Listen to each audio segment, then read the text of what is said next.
오늘 설교의 제목이 천사와 악마입니다. 여러분들이 주보를 보시면서 또 설교를 들으시면서 이번에 설교의 제목이 무엇인지 유심히 보시는 분들이 계신지 모르겠습니다만 설교의 제목이 천사와 악마, 그러니까 설교의 제목 자체가 좀 셉니다. 그리고 또 도전적인 이야기이기도 하지요. 먼저 천사와 악마가 과연 무엇인가에 대해서 우리가 한 번쯤 생각해 보아야 하지 않을까 싶습니다.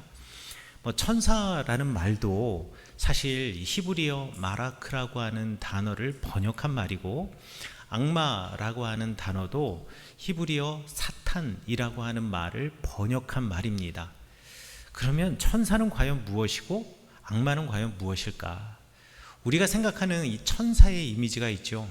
하얀 날개를 달고 또 하얀 옷을 입고, 그리고 그 머리에는 이렇게 되게 후광 같은 것이 있고, 그리고 이것저것을 날아다니면서 인자하고 온화한 미소로 이렇게 사람들을 쳐다보기도 하고 또 사람들에게 도움을 주기도 하는 그런 천사의 모습. 그리고 악마도 여러분들이 가지고 있는 전형적인 어떤 모습들, 상상하는 모습들이 있습니다. 머리에 뿔이 달려있고, 항상 또 천사는 하얀색인데 악마는 늘 검은색이에요. 우리 사이니지도 보면은 천사는 흰색을 해놓고 악마는 검은색으로 해놨습니다. 그런데 우리가 악마를 본 적이 있나요? 천사를 본 적이 있습니까? 그냥 하얀색과 검은색은 우리가 상상하는 이미지일 뿐이죠. 또 악마들은요, 신기하게 얼굴도 무서워요. 그리고 꼬리도 달려있어요. 어떨 때는 또 삼지창 같은 창도 들고 있으면서 사람들을 쿡쿡 쑤시거나 이런 역할을 하는 것 같아요. 사실 이런 모습들은 문학 작품을 통해서, 특별히 중세에 쓰여진 단테의 신곡이라고 하는 책을 통해서 만들어진, 굳혀진 어떤 사탄, 악마의 이미지가 아닌가 합니다. 그러면 성경에서 말하는 천사와 악마, 말라크와 사탄이라고 하는 말의 원래 의미는 무엇인가? 사실 천사라고 하는 말, 마라크라고 하는 말이 가지고 있는 원래의 뜻은 메신저, 그러니까 말씀이나 어떤 소식을 전달하는 사람을 마라크, 천사라고 부릅니다. 그러니 천사는 영적인 존재가 아니라 여러분 모두가 천사가 될 수가 있습니다. 여러분들이 예수 그리스도의 복음을 알고 하나님의 말씀을 알고 그 말씀을 전하는 전달자가 된다면 여러분들은 모두가 천사인 겁니다. 그리고 이렇게 말씀의 전달자 하니까 지금 이렇게 설교 강단에 서 있는 목회자만을 생각하시는데 그것도 아닙니다. 여러분들이 하나님의 말씀, 예수님의 복음을 가슴속에 담고, 그리고 그 삶을 이 땅에서 살아내면서 여러분의 삶을 통하여서 예수님을 모르는 사람들, 하나님을 모르는 사람들이 예수님과 하나님을 여러분의 삶 속에서 보고, 그리고 여러분들이 그들에게 예수님의 삶을, 그리고 예수님의 말씀을 보여줄 수 있다고 한다면 여러분의 삶 자체가, 그리고 여러분이 바로 천사가 될 수 있는 것이요. 그러면 반대로 사탄, 악마는 무슨 뜻일까요? 구약 성경에서 악마는 대부분, 구약 성경에서 사탄이라는 말이 엄청나게 많이 나오거든요. 그런데 여러분들이 구약 성경을 읽으면서 사탄 또는 악마라고 번역되어 있는 글은 별로 보지 못했을 겁니다. 그 이유는요, 대부분 사탄을 악마 내지는 마귀 이런 식으로 번역을 하지 않고요, 대적자, 그리고 하나님과 맞서는 사람으로 번역을 해놓았기 때문에 그렇습니다. 나를 대적하고 하나님을 대적하는 이들을 갖다가 사탄이라고 부릅니다. 그러니까 사탄의 원래의 뜻은 뭐냐면 하나님의 뜻이 여기 있고 하나님이 무언가를 사람을 통해서 일하게 하시는데 그 일하게 함을 방해하는 사람, 그것을 막는 사람이 사탄인 겁니다.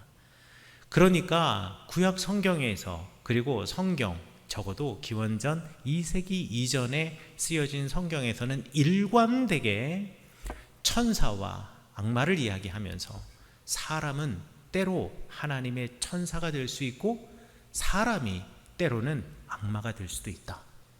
우리가 하나님의 말씀을 지키고 그 하나님 말씀을 지켜내면서 살아가면 이 사람의 삶이 천사이고, 그리고 이 사람이 하나님의 말씀을 거슬러 살아가거나 내지는 하나님의 말씀이 이 땅에서 이루어지는 것을 방해하는 자리에 서 있게 됐다면 그가 곧 악마이자 사탄이다 라고 말하는 것이 바로 성경이 가르쳐주는 천사와 악마입니다. 그러니까요, 천사이든 악마이든 이것은 한 사람의 존재 방식이 아닙니다.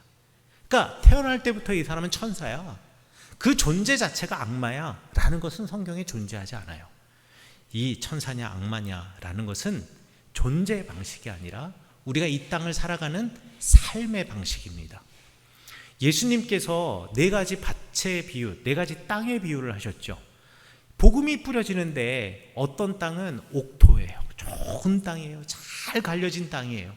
이 땅에 뿌려진 씨앗은 30배, 60배, 100배의 열매를 맺는데 어떤 씨앗은 돌짝밭에 떨어져요. 그래서 햇빛이 쨍쨍한 날에 그 돌이 뜨겁게 데워지면서 씨들이 다 타서 없어져요. 어떤 씨앗은 길가에 떨어져요. 그래서 새들이 날아와서 쪼아 먹어요. 어떤 씨앗은 가시덤불, 가시밭에 떨어져요. 그래서 그 가시들이 햇빛을 가리고 영양을 다 빨아먹어서 이 씨앗이 미처 싹을 틔우지도 못해요 라고 하는 예수님이 비유의 말씀을 말씀해 주셨는데, 여러분들 농사를 집에 조금만 텃밭이라도 만들어 보셨으면 알겠지만 그 4가지 밭이 다른 밭이 아닙니다. 다 똑같은 땅입니다. 여러분들이 길처럼 딱딱한 땅도요, 쟁기를 갈고 트랙터로 밀어서 밭을 만들어서 옥토를 만들 수가 있습니다. 비료를 주고 퇴비를 주고 그리고 거기다 충분한 영양가를 주어서 그 흙땅, 길로 쓰는 흙땅이라도요 여러분이 갈아버리면 옥토로 만들 수가 있습니다. 그런데요, 그거 갈아놓기는 했는데 관리하지 않으면 비 한번 이렇게 쭉 내리고 나면 엄청나게 많이 잡초가, 아니 잡초는 왜 이렇게 또 잘 자라요? 잡초가 엄청나게 자라죠. 가시덤불과 같은 이 잡초들이 자랍니다.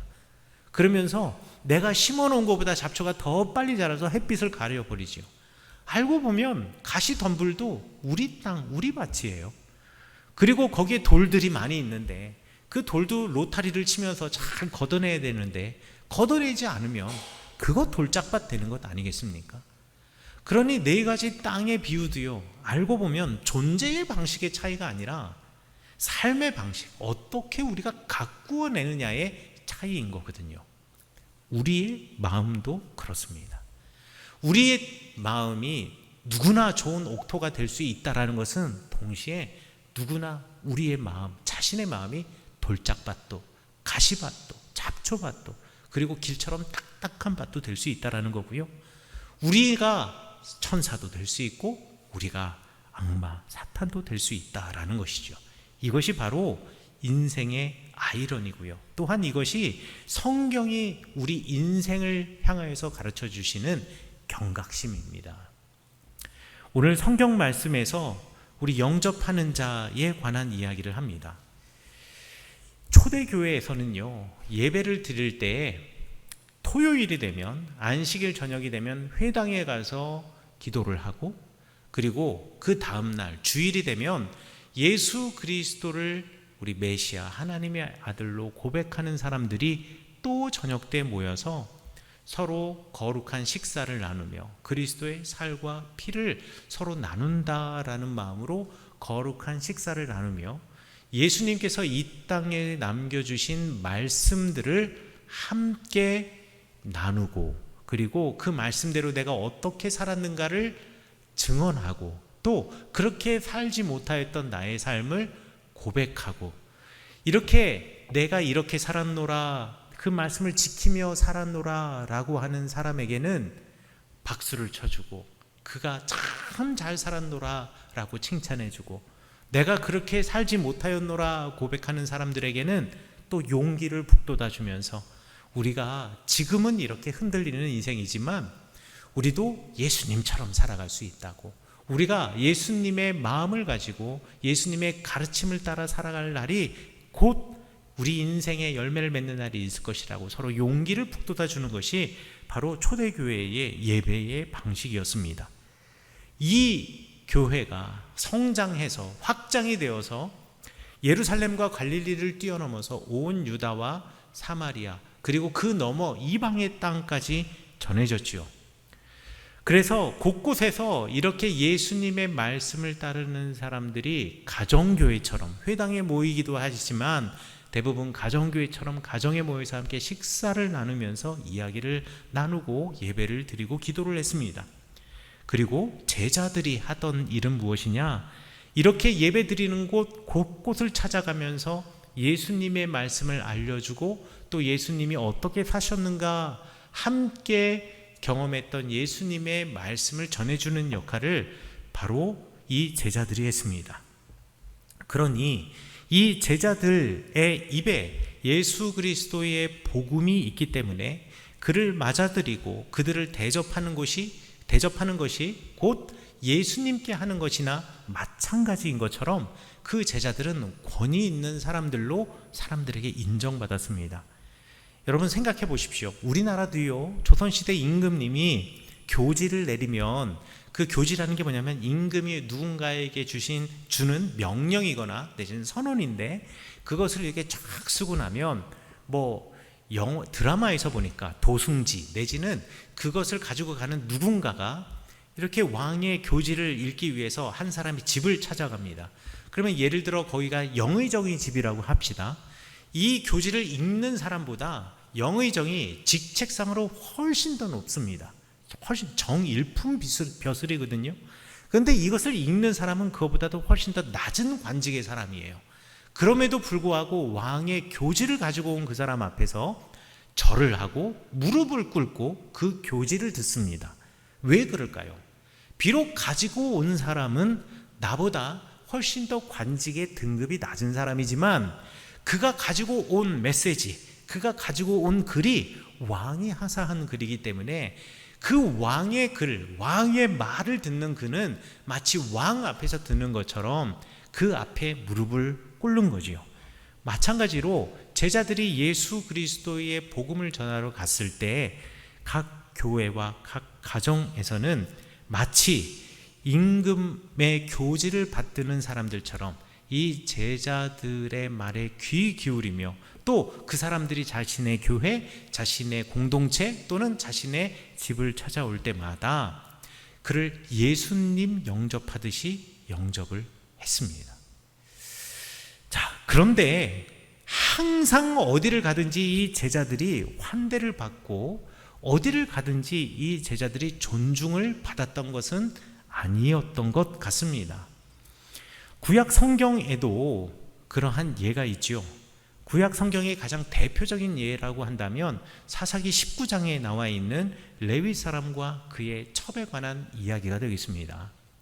레위 사람이요, 지금 자기가 베들레헴을 떠나서 자기가 원래 살고 있는 집인 에브라임 산지로 가는데 베들레헴을 떠나서 곧 얼마 안 돼서 해가 지기 시작하는 겁니다. 베들레헴 떠나가지고요 한 4km 정도 걸어가잖아요. 그리고 4km가 아니라 한 8km 정도 걸어가잖아요. 그러면 곧 만나는 마을이 예루살렘입니다. 그런데요, 이 예루살렘에 들어가시려고 하지 않아요. 왜냐하면 그 당시 사사의 시대 때 예루살렘은 여부수 족속의 성이었습니다. 그러니까 이방인의 땅이었거든요. 근데 거기에서 한 4km만 더 가면은 기브아라고 하는 곳이 있는데 그 기브아는 우리 동족인 이스라엘 사람들이 사는 성읍이고 마을인 겁니다. 그래서 내가 여부수 족속, 그러니까 이방의 땅에 가면 환대받지 못하고 환영받지 못할 것이다 라고 생각을 하고 우리 동족이 있는 기브아 땅으로 가자라고 해서 1시간을 더 걸어가서 기브아에 이릅니다. 근데 기브아라고 하는 곳이 어마어마하게 큰 성읍이 아니에요. 기브아라고 하는 그곳의 면적을 따지면은요, 우리 교회 여기 앞뒤 주차장 다 합친 것만한 정도의 크기밖에 안 되는 마을입니다. 그러니 그 마을에 살고 있는 사람은 뻔히 서로 누군지 다 알고 있겠죠.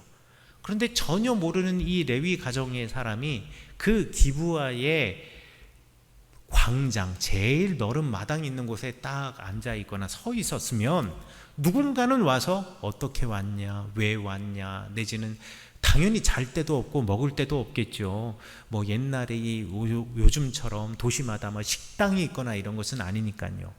그러면 그때 당시의 전통과 문화 풍습에 따라서 마땅히 해야 할 바는 무엇이냐?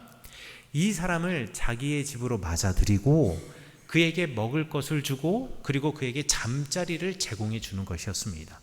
마치 제자들이 어딘가에 가면 그들에게 먹을 것을 주고 또 잠자리를 제공해 주는 것처럼 말이죠. 그런데 이게 사실 대단히 귀찮은 일이 아닐 수가 없습니다. 식사만 주는 것도 아니고 잠자리 방을 따로 내주는 것도 불편할 뿐더러 같은 이야기, 그 사람과 같이 이야기를 나누어 주는 것도 사실 낮에 밭일을 하고 돌아온 사람에게는 대단히 피곤한 일일 수가 있습니다. 내가 그 사람을 우리 집에 들인다고 하여서 당장에 손해보는 일, 뭐 그리 많지 않을지라도 이거 대단히 불편한 일이라는 거죠.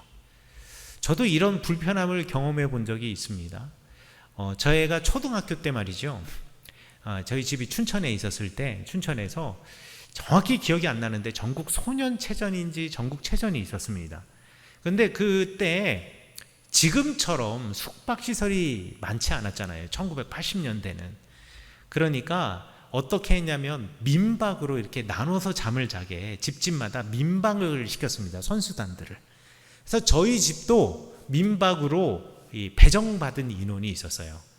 그런데 할아버지 방이 있고 그리고 엄마 아빠와 누나가 자는 방이 있고 그리고 형과 제가 자는 방이 조그만 방이 있는데요. 그 민박 선수단을 받아야 되니까 그리고 그 사람들에게 잠자리를 제공해 줘야 되니까 저와 형이 자는 방을 빼가지고 온 가족이 작은 방이 5명이서 자고 그리고 저 방에 그 선수단을 재우는 거예요. 그래서 그 선수단이 그 전국체전이 끝날 때까지 대략 한 3, 4일 정도 있었던 것 같아요. 3, 4일 정도를 이렇게 가족들이 한꺼번에 몰려 자는데 또 잠만 자는 겁니까? 밥도 줘야 되잖아요. 그러니까 평소에 못 먹어보던 음식을 먹는다라는 것은 저에게 좋은 일이긴 하였지만 여간 불편한 게 아니었습니다. 그런 것처럼 이스라엘 사람들이 겪는 불편은 훨씬 더 불편했을 거예요. 이스라엘 사람들의 집이 우리나라 지금 현재의 집처럼 크지 않습니다. 고대 사회의 집들은요, 그야말로 잠만 자는 용도였어요. 거기서 일상생활을 하는 용도로 집이 사용되지 않았습니다. 전기가 없으니까 밤 되면 무조건 불을 끄는 거고요. 밤 되면 잠 자는 겁니다. 그래서 잠만 자는 공간이거든요. 그래서 이스라엘의 집이 보통 평균적으로 평수로 따지면 10평 남짓밖에 되지 않습니다. 평균적으로요. 그리고 거기 방이라는 것도요, 한 2평 남짓밖에 되질 않습니다. 자, 그런데 이런 작은 곳에 손님이 찾아온다? 그리고 그 손님에게 방을 내어주고 그리고 그 사람에게 먹을 것과 잠잘 곳을 재워준다? 이거 대단히 불편한 일이거든요. 그런데도요, 초대교회 많은 사람들은 그렇게 제자들이 찾아오는 것을 불편해하지 않았습니다. 왜? 예수님을 만난다. 또 예수님의 말씀을 듣는다. 그리고 예수님이 이 땅에서 어떻게 살아가셨고 또 예수님이 이 땅에서 어떻게 살라라고 가르쳐 주신 그 말씀을 듣는다라는 그 기쁨, 그거 하나로 모두가 천사처럼 그들을 받아들였습니다. 그런데 여러분, 거기에 모르는 사람이 가면 어떻게 되겠습니까? 모르는 사람, 바로 사사기에 나와 있는 그 모르는 사람이 가니까요, 사람들 중에 어느 누구도 이 사람들을 자기의 집에 들이려고 하지 않는 거예요. 여러분, 제가 춘천에 가는 길에요, 요즘 춘천 가는 길에 길 공사가 되게 많습니다. 그래서 화천 넘어갈 때 사방에서 길 공사를 하고 있어요. 제가 이제 주로 이용하는 길은 이제 신수리 쪽으로 해가지고 광덕리로 넘어가는 길이 뭐 고개도 꼬불꼬불하지 않고 그나마 길이 좋아서 그 길을 자주 이용하는데요. 제가 그 길을 따라서 운전하고 가는데 거기도 공사를 많이 하고 있거든요. 근데 광덕리에서 공사를 하고 있는데 이제 한쪽에 길을 완전히 포장을 벗겨내고 거기다 포크레인이 땅을 파고 이렇게 공사를 하고 있으니까 차를 막고 편도로 이렇게 보내고 서고 하는 일을 하는 거예요. 그래서 제가 서라 해서 딱 섰습니다. 섰는데요, 거기서 저희가 정말 가슴 뭉클한 장면을 보았습니다. 거기 보면 공사장에서 일하시는 많은 분들이 계시잖아요. 근데 한 할머니가 그 집 앞에서 지금 공사 도로 하고 있는데 그 집에서 할머니가 나오시더니만은 주전자, 그 누런 주전자에다가 그 컵에다가 물을 따라서 거기서 일하시는 분들한테 물을 주는 거예요. 물을 주시는 거예요. 그리고 이렇게 수신호하면서 가지 말라고 서는 사람에게도 찾아와가지고 우정 걸어오셔서 거기서 물 한 잔 주시는 겁니다. 여러분, 좋은 사람에게는 누구나 다 좋게 잘 대할 수 있습니다. 왜? 사람 좋은 사람이니까. 나랑 친한 사람에게는요, 다 잘 대접할 수 있습니다. 왜? 나랑 친하니까 오면 뭐라도 하나 꺼내주고 싶은 거죠. 그런데 여러분, 모르는 사람, 우리 성경에서 말하는 작은 사람에게도 그럴 수 있을까요? 그거 쉽지 않습니다. 불편한 일이거든요. 내가 굳이 관심 가지지 않아도 될 일이거든요. 괜히 그럴 거 없어 보이거든요. 그러니 그런 사람에게까지 베풀 만한 인정이 많은 사람에게는 없습니다. 그런데 그 할머니는 그 주전자를 들고 거기서 물 한 컵씩 이렇게 떠줘서 이렇게 드리고 있는 거예요. 제가 그 모습을 보면서 그곳에서 천사를 만났습니다. 여러분, 예언자가 오면은요, 그 예언자이기 때문에, 하나님의 말씀을 맡은 사람이기 때문에 우리가 극진히 대접할 수 있어요. 그리고 의인이 오잖아요. 그러면 그 의인에게 극진하게 대접할 수 있어요. 예언자를 대접하면 예언자에게 합당한 상을 우리에게 주실 것이고요, 우리가 의인을 대접하면 그 의인의 상을 우리가 받게 될 것입니다. 그런데 예수님은 한 말씀을 덧붙이셨어요. 그런데 어느 누구라도, 어느 작은 자 하나에게, 제자의 마음을 가지고 작은 사람 하나에게 냉수 한 그릇, 그거 별거 아니에요.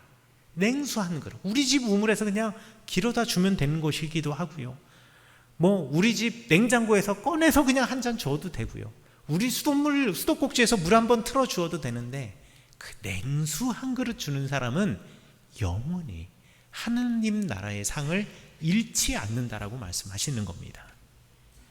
이게 바로 우리가 어떻게 이 땅에서 천사의 삶을 살아갈 수 있는가라는 것을 보여주는 정말 감동적인 구절이 아닌가 싶습니다. 우리는 누구에게나 천사가 될 수 있습니다. 거창한 것으로 여러분 천사가 되는 것 아닙니다. 딱 하나, 냉수 한 그릇 주는 것으로 여러분들은 천사가 되는 것입니다.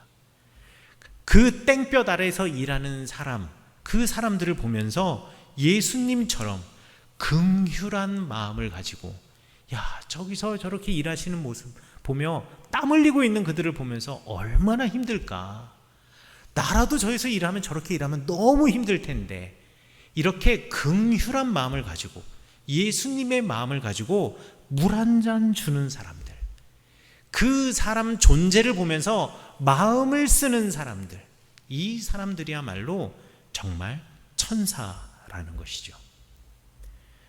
여러분, 다시 한번 말씀드리겠습니다. 천사냐 악마냐, 천사냐 사탄이냐, 마라크냐 사탄이냐, 이것은 존재 방식의 문제가 아니라 삶의 방식의 문제라는 것을 여러분 꼭 기억하시기 바라겠습니다. 그런 의미에서 우리 교회가 사랑의 주의를 지키는 것은 우리 성운교회 성도들이 이 땅에서 천사로 살아가는 한 가지 길이기도 합니다. 냉수를 주는 이로 이 땅을 살아가는 작은 일이 바로 이렇게 어려운 이들, 어려운 교회를 섬기는 일입니다. 이게 별것 같지 않아도 우리 예수님께서는 이것이 하나님의 상을 얻는 길이고 영원히 하늘의 상을 잃지 않는 방법이라고 말씀하십니다. 사랑하는 성운교회 성도 여러분, 우리가 긍휼한 마음으로 영접하는 이가 천사이며 모른 척하고 무관심하는 사람들이 천사의 길에서 벗어난 사람이라는 것을 우리가 기억하시며, 저는 우리 교회가 천사들이 모여 사는 교회가 되기를 간절히 축원합니다. 여러분, 천사들이 모여 있는 곳이 어디입니까? 거기가 천국 아닙니까? 우리 교회가 작은 천국이 되려면 우리 교회는 수많은 천사, 우리 교인들이 천사가 먼저 되셔야 합니다. 우리가 마음을 쓰는 천사, 긍휼한 마음을 가지고 이웃을 사랑하며, 다 알고 있기 때문에 사랑하는 것이 아니라, 친하기 때문에 사랑하는 것이 아니라, 알지 못할지라도 그가 작은 자 하나에게 냉수 한 그릇 주는 천사들 되셔서 우리 성은교회가 이 철원과 마수리의 작은 천국이 되기를, 그리고 그런 천사들이 사시는 여러분의 가정이 작은 천국이 되기를, 그리고 여러분들이 밟고 사는 일터가 이러한 천사들이 오가고 넘쳐나는 곳이 되기를, 그리고 그동안은 무덤덤하게 살아갔던 그들도 여러분들을 보며, 천사인 여러분들을 보며 그들의 삶도 천사의 삶으로 바뀌어지는 놀라운 기적이 우리 교회에, 그리고 여러분의 가정에, 그리고 여러분의 일터에 있기를 간절히 축원합니다.